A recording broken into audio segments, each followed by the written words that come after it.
Hello, beautiful community. Let's talk about the Elon Musk-Nigel Farage problem. Now, you might think that that's a problem for the UK, but actually, I want to talk about it generically in a way that speaks to all of us, whether we are in Norway or Canada, because the problems that our democracies face, whether they're domestic or to do with malign foreign interference, are in so many ways generic because we're swimming in the same kinds of global currents of destabilization, democratic decline, depoliticization, collapse of the post-1989 global order, and so on.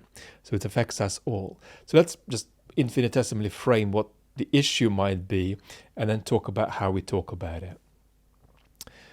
So Nigel Farage is the leader of a UK political party called Reform, which is a populist right, somewhat post-truth political party, and he's just met Elon. And Farage claims that they discussed strategy, and Musk is experienced in strategy because he's done a lot of groundwork to get Trump elected. And they discussed money. But Farage claims they haven't agreed that Musk definitely will give money, and they haven't agreed on the sum that's speculatively swimming out there of $100 million has been denied. Now, as soon as you, my community, thinks about this, I think your first thought will go toward foreign interference, either in the sense that it's Musk interfering in UK politics, or in the sense that there is some further removed foreign interference. It's Trump interfering via Musk, or you may want to center or explore Musk's sympathies or connections with the Russians. And I don't let you do that unless you have receipts. With receipts, then please go ahead. So you will say foreign interference. And because I want to talk about how we think about issues like this, I want to say yes, let's center that, but let's center that second. Let's first center domestic UK issues that are actually domestic issues in your democracy too. So just put my cards on the table. What I'm concerned about here as a long-time UK citizen, I've been in the UK really on and off since the early to mid-90s, is not that some kind of artificial political entity with no support will be engineered into power by a reckless and politically naive non-citizen billionaire, but that political party is already on track to potentially gain power in this country, and that kind of foreign push will accelerate its success. You see, we're not talking about something artificial being created by foreign interference. We're talking about something that's on course to succeed anyway, and then it's getting a nudge. So let's start with that domestic story. UK citizens feel outraged about immigration, not just to the point of anger, but to the point of epistemic resignation about all politics. They want to give up on political institutions, which make them feel unsafe, powerless, betrayed, and which look to them opaque, untransparent. You look at it and the game you're looking at don't make sense to you no more. Now, that's not how all UK citizens feel, but what we're looking at is a significant minority or a small majority that feels that there's this very big gap between civic consent, what citizens have been asked about and agreed to, and the actual immigration numbers. And that is a sociological reality for me. That's to say that I may feel differently about what would happen if my street here in East London were populated entirely with Syrians. I'd love that. But I don't live alone, right? And the actual feelings of citizens on the doorstep is what we start with in a democracy. So that's one thing that's felt. I think another thing that's strongly felt is that political discourse itself feels alien. That when citizens see political debate, it's not that they feel that one side's right and the other side is wrong, and the side that's wrong is always in government. They feel that the debate itself doesn't make sense.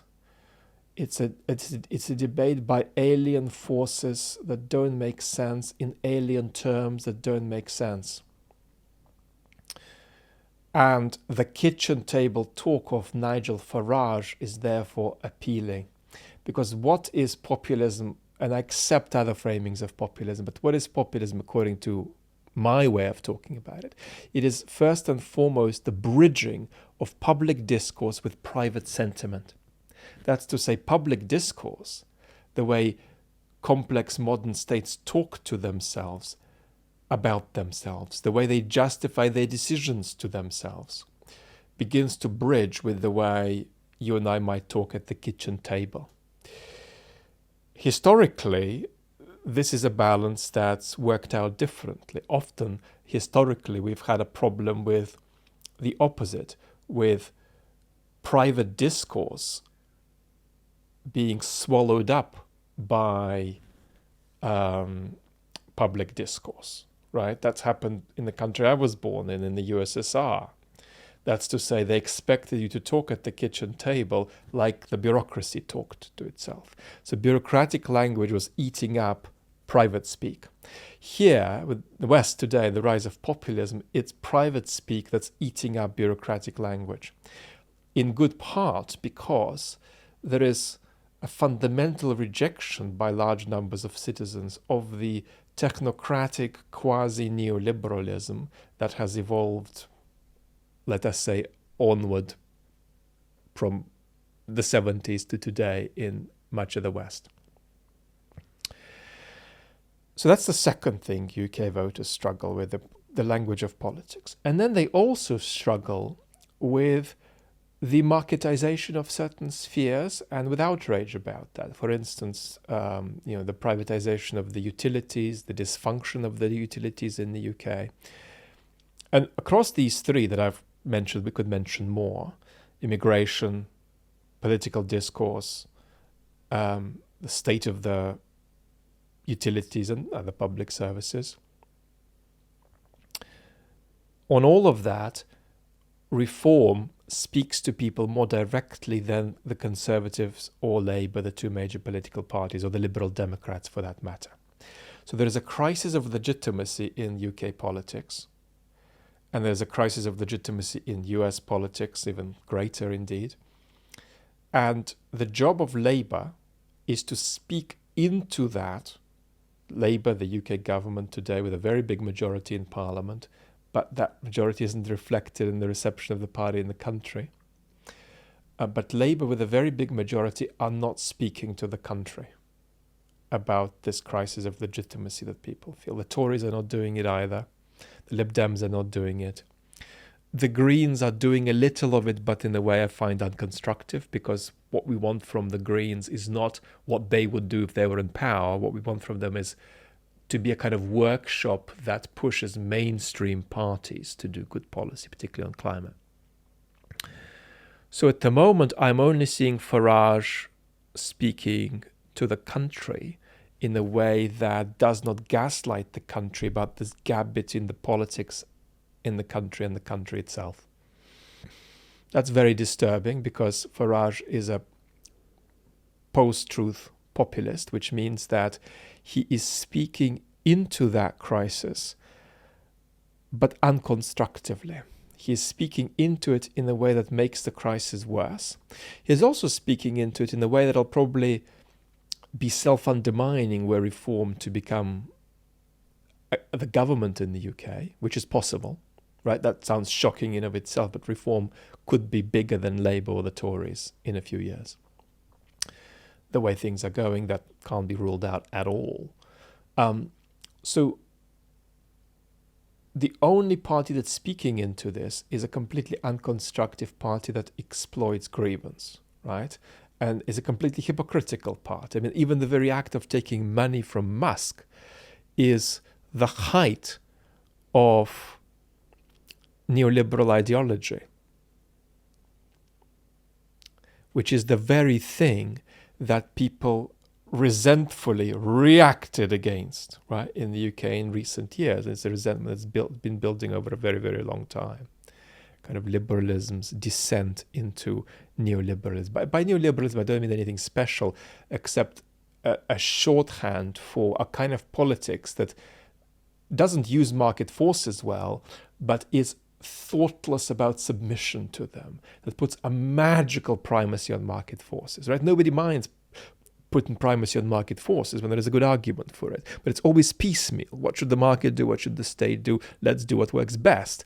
But we have been in an ideological bubble for decades that gives thoughtless priority to the market. Now, the same story, the same kind of hypocrisy is true of Brexit as well, right? Brits who were furious and wanted Brexit, wanted it as a deglobalizing force, right? But it's actually an out-of-date ideology of economic globalization that was driving the vanguard of Brexiteers.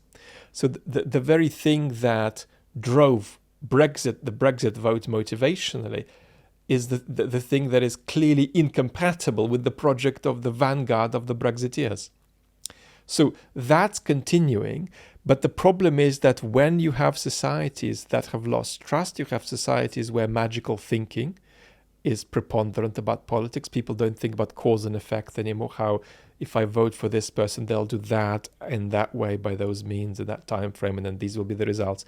When you break out of that thinking, then you are capable of giving your vote to somebody who is claiming they're trying to fix the problem while themselves being a kind of ideologically bloated emanation of the very cause of the problem in the first place.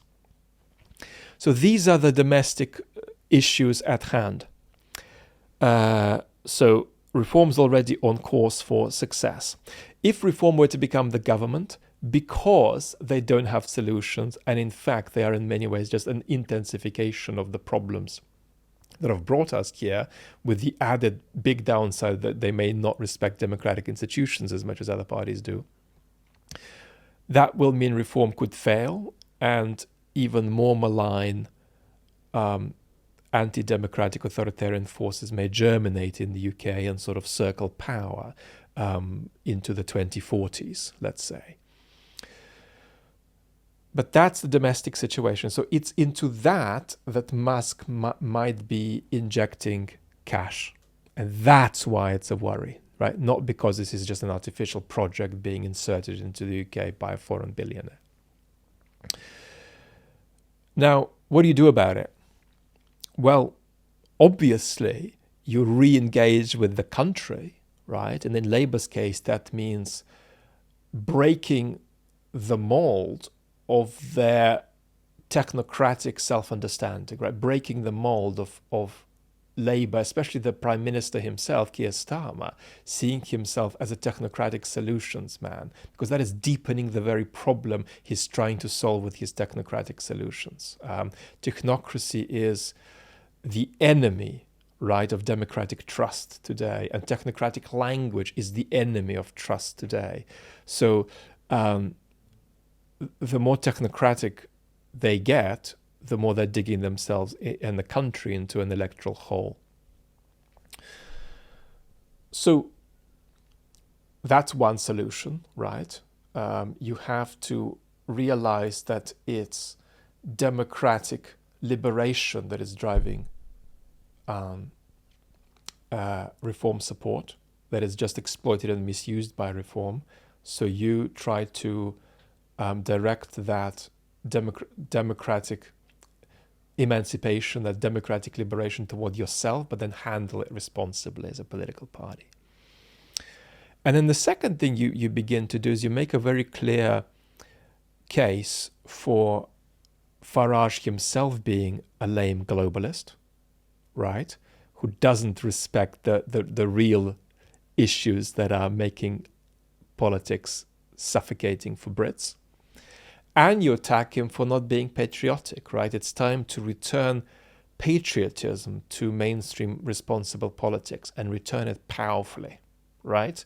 So Nigel is, and you don't want to get into the language of traitors or enemies, because the language of traitors and enemies just is corrosive of democracy.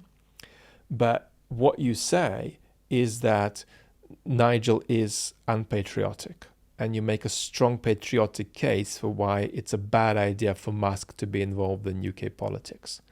And you don't tie that patriotic case to some kind of progressive ideology. You just make it plainly in a way that can appeal to everybody.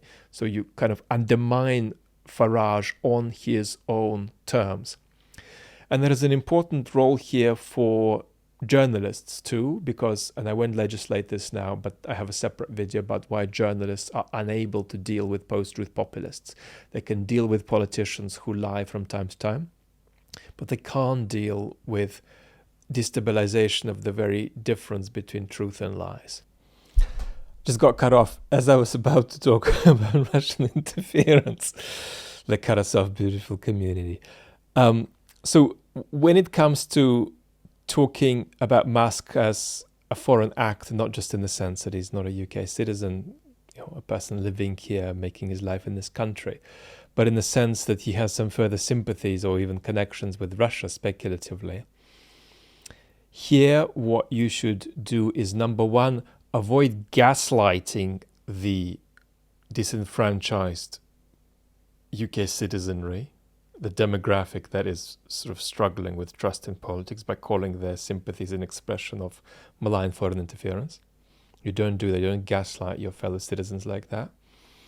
In fact, part of the point of the Russian interference is to get its vocal opponents to clash with those who those opponents see as victims of the interference, and for that to fuel democratic destabilization. So it's interference that's meant to do harm by the interference itself, but it's meant to do greater harm via a disproportionate reaction in a polarized and fragile democracy to the interference, causing more harm than interference itself. The second thing you don't do is you don't talk about Russia links without showing the receipts, and this can't be speculative. I think you've got to show the receipts, and when the receipts are there, you stand up very strongly and say, this is a problem and this is unacceptable. But when the receipts aren't there, you should be conservative about going there.